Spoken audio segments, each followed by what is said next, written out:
Hi friends, welcome to prabhaonwheels Tamil. எல்லாரும் எப்படி இருக்கீங்க? நல்லா இருக்கீங்களா? நான் ரொம்ப நல்லா இருக்கேன். நீங்க எப்படி இருக்கீங்கன்றதை எனக்கு கமெண்ட்ல சொல்லுங்க. வீடியோ ஃபுல்லா பாருங்க. பிடிச்சிருந்தா லைக் பண்ணுங்க, கமெண்ட் பண்ணுங்க. மறக்காம நம்ம சேனலை சப்ஸ்கிரைப் பண்ணிக்கோங்க. பக்கத்துல இருக்கிற பெல் ஐகானை கிளிக் பண்ணிக்கோங்க. ஓகேங்களா? இன்றைக்கி சிம்பிளாக ஒரு சாட் செய்ய போகிறேன். ஸோ அதுக்கு ஃபஸ்ட்டு வெங்காயம் எடுத்துருக்கேன், கொஞ்சம் கொத்தமல்லி தலை எடுத்து வச்சுருக்கேன். ஃபஸ்ட்டு வெங்காயத்தை நல்லா பொடி பொடியாக நறுக்கிக்கலாம். ஸோ இந்த சாட் ரொம்ப சிம்பிளாக செஞ்சிடலாம். ஸோ அதனால் வீட்டில் இருக்கிற பொருளை வச்சு செய்கிறதுக்காக இது எடுத்திருக்கேன் நான். ஸோ ஃபஸ்ட்டு நம்ம வெங்காயத்தை நல்லா பொடி பொடியாக நறுக்கி எடுத்துக்கலாம். இது ஒரு ஆளுக்கு சர்விங் பண்ணுற மாதிரி, அதாவது ஒருத்தர் அல்ல 2 பேர் சாப்பிட்டுக்கலாம். ஸோ வெங்காயத்தை நல்லா பொடி பொடியாக நறுக்கினதுக்கப்புறம் பச்சை மிளகாய் எடுத்துக்கலாம். ஒரு பச்சை மிளகாய் எடுத்து அதையும் நான் பொடி பொடியாக நறுக்கி வச்சுருக்கேன். அடுத்தது தக்காளி, ஒரு பாதி தக்காளி போதும். பாதி தக்காளியும் நல்லா பொடி பொடியாக நறுக்கி வச்சுக்கணும். அடுத்தது புதினா இலை, இதையுமே நல்ல பொடியாக நறுக்கி வச்சுக்கலாம். அதுக்கப்புறமா வெங்காயம் ஆல்ரெடி நறுக்கியிருந்தோம் இல்லையா, அதுக்கப்புறம் கொத்தமல்லி தலை. வெங்காயமும் பாதி வெங்காயம் போதும். எனக்கு கொத்தமல்லி தலை கொஞ்சம் கார்னிஷிங்காக கொத்தமல்லி தலை. ஸோ இது எல்லாத்தையுமே நல்ல பொடியாக நறுக்கி எடுத்து வச்சுக்கணும். பச்சை மிளகா நான் ஒரு பச்சை மிளகாவில் முக்கால்வாசி எடுத்திருக்கேன். ஏன்னா பாதி கூட எடுக்கல, முக்கால்வாசி எடுத்திருக்கேன்.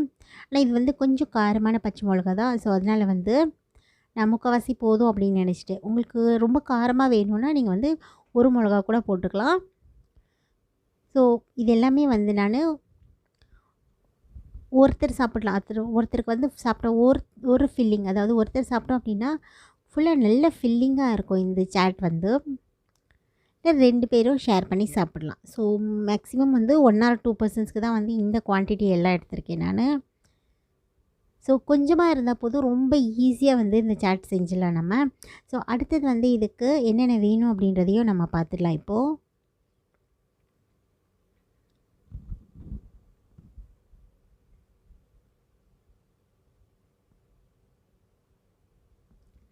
ஸோ ஒரு லெமன் எடுத்திருக்கேன். இந்த லெமன் பாதியாக கட் பண்ணி நான் அந்த பாதி லெமனில் இருக்கிற ஜூஸ் மட்டும் தான் எடுத்துக்க போகிறேன். ஏன்னா நமக்கு முழு லெமனும் தேவைப்படாது இதில். ஸோ லெமன் போட்டோன்னா நமக்கு கொஞ்சம் அது அந்த டேங்கி டேஸ்ட் கொடுக்கும். அப்புறம் வேக வச்ச உருளைக்கிழங்கு ஒன்று எடுத்திருக்கேன். அப்புறம் கொஞ்சமாக ஒரு 1/4 டீஸ்பூன் போல் சாட் மசாலா தேவைப்படும். ஸோ இந்த உருளைக்கிழங்கு வேக வச்சுருக்கோம் இல்லையா, அதை நல்லா மசித்து இந்த மாதிரி எடுத்துக்கணும்.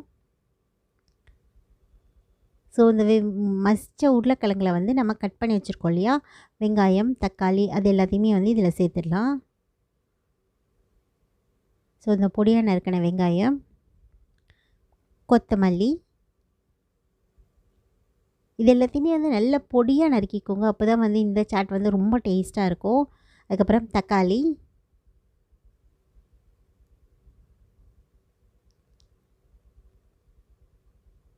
புதினா தழை, பச்சை மிளகா, புதினா தழை, இது எல்லாத்தையுமே இதில் சேர்த்துருங்க. அப்புறம் ஒரு பிஞ்சு சால்ட்டு சேர்த்துக்கோங்க. ஏன்னா நம்ம சாட் மசாலா சேர்க்க போகிறோம். அதில் ஆல்ரெடி நல்ல சால்ட் ஃப்ளேவர் இருக்கும். ஸோ அதனால் ஒரு பிஞ்சு சால்ட்டு சேர்த்துக்கோங்க.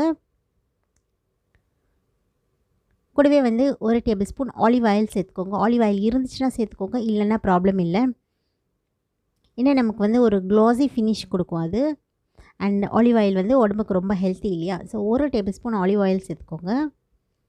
எல்லாத்தையுமே சேர்த்துட்டு இது நல்லா கலந்து விடுங்க. ஸோ அப்போ தான் இந்த பச்சை மிளகாவில் இருக்கிற அந்த காரம் அது எல்லாமே ஒன்றா கலந்து மிக்ஸ் ஆகி வரும். ஸோ அதனால் ஒரு நல்ல ஒரு மிக்ஸ் கொடுங்க.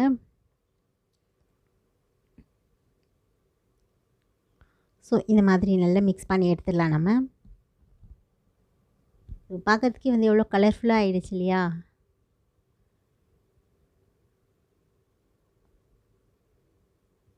ஸோ இப்போ நம்ம இதில் கொஞ்சம் சாட் மசாலா ஆட் பண்ணிக்கலாம்.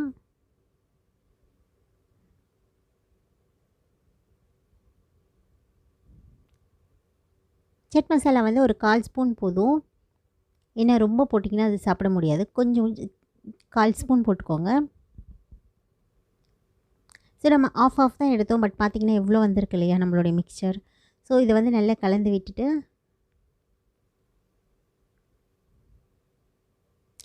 சாட் மசாலா எல்லாம் அந்த மசாலாவோடு நல்லா மிக்ஸ் ஆகிற மாதிரி நல்லா கலந்து விட்டுக்கோங்க.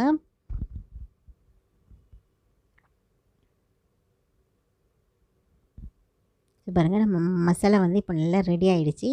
இப்போ வந்து இப்படி நல்லா கலந்து விட்டுட்டு இதை வச்சிடலாம். இப்போ வந்து இதோட மெயின் இன்க்ரீடியண்ட், அதாவது இந்த சாட்டோட மெயின் இன்க்ரீடியண்ட் வந்து வெள்ளரிக்காய்.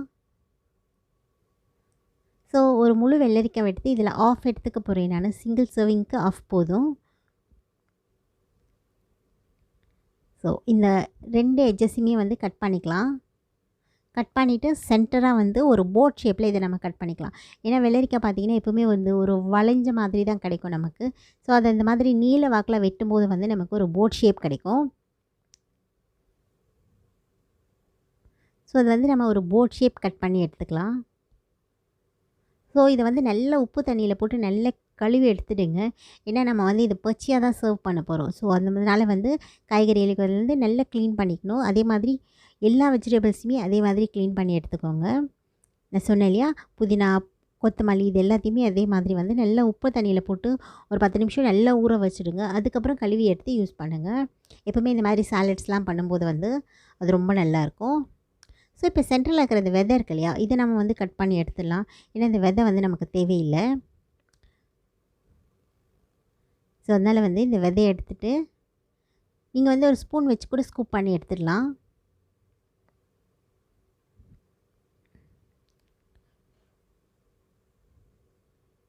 ஸோ இந்த மாதிரி ஃபுல்லாக உள்ளே இருக்கிற விதையை ஃபுல்லாக நம்ம ஸ்கூப் பண்ணி எடுத்துடலாம்.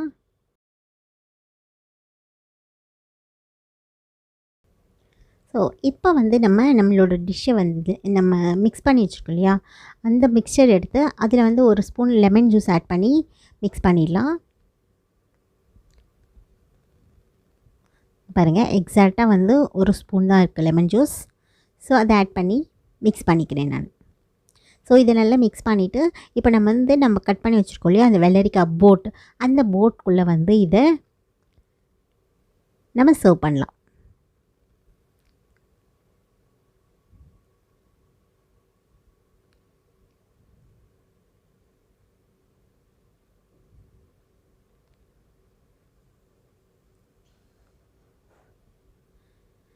ஸோ இந்த மாதிரி வந்து ஃபுல்லாக வந்து நம்ம அந்த போட்குள்ளே வந்து நம்ம செஞ்சு வச்சுருக்கோம் இல்லையா அந்த உருளைக்கிழங்கு மிக்சர், அதை வந்து இது நல்லா வந்து ஃபுல்லாக வந்து இது ஃபில் பண்ணிடலாம். ஸோ பாருங்கள் பார்க்குறதுக்கு எவ்வளோ அழகாக தெரியுது இல்லையா. ஸோ இது வந்து ரொம்ப அழகாக இருக்கும் அண்ட் ரொம்ப டேஸ்ட்டாக இருக்கும். எஸ்பெஷலி வந்து ரொம்ப டேஸ்ட்டாக இருக்கும் அண்ட் ரொம்ப ஹெல்த்தியான டிஷ் இது. இதில் வந்து நம்ம எதுவுமே வந்து ஆட் பண்ணல. ஸோ ஃப்ரை பண்ண வேண்டாம், எதுவுமே பண்ண வேண்டாம். குயிக்காக வந்து ஒரு 10 நிமிஷத்தில் வந்து பசங்களுக்கு வந்து ஒரு சாட் மாதிரி ஒரு டிஃப்ரெண்ட்டான சாட் கொடுக்கணும் ஈவினிங்கில் வந்து அப்படின்னா இந்த மாதிரி செஞ்சு கொடுக்கலாம். அதுவும் இந்த சம்மரில் வந்து நமக்கு இந்த மாதிரி கூலண்ட்ஸ்லாம் வந்து உடம்புக்கு எடுத்துக்கிறது ரொம்ப நல்லது. வெறுமனே வெள்ளரிக்காய் கொடுத்தா பசங்க சாப்பிட மாட்டாங்க இல்லையா. ஸோ அதனால் இந்த மாதிரி பண்ணோன்னா ரொம்ப டேஸ்ட்டாக இருக்கும். அண்ட் ஃபைனலாக வந்து நம்ம கார்னிஷிங்காக கொஞ்சம் டொமேட்டோ கெச்சப் வந்து இந்த மாதிரி ஜிக்ஸாக்காக வந்து நம்ம கார்னிஷ் பண்ணி விட்டுட்டோம் அப்படின்னா பார்க்குறதுக்கே ரொம்ப அழகாக இருக்கும் அண்ட் டேஸ்ட் வந்து சூப்பர் டூப்பராக இருக்கும். நீங்களும் ட்ரை பண்ணி பாருங்கள், எவ்வளோ அழகாக வந்திருக்குன்னு பாருங்கள். நம்மளுடைய வெள்ளரிக்காய் போட் சாட் வந்து சூப்பராக ரெடி ஆகிடுச்சு. நீங்களும் வந்து இந்த வீட்டில் ட்ரை பண்ணி பாருங்கள். ட்ரை பண்ணி பார்த்துட்டு எப்படி இருந்துச்சு அப்படின்னு சொல்லிட்டு எனக்கு கமெண்ட்டில் சொல்லுங்கள். மறுபடியும் ஒரு புது வீடியோவில் உங்களை சந்திக்கிறேன். அது வரைக்கும் see you all, bye bye.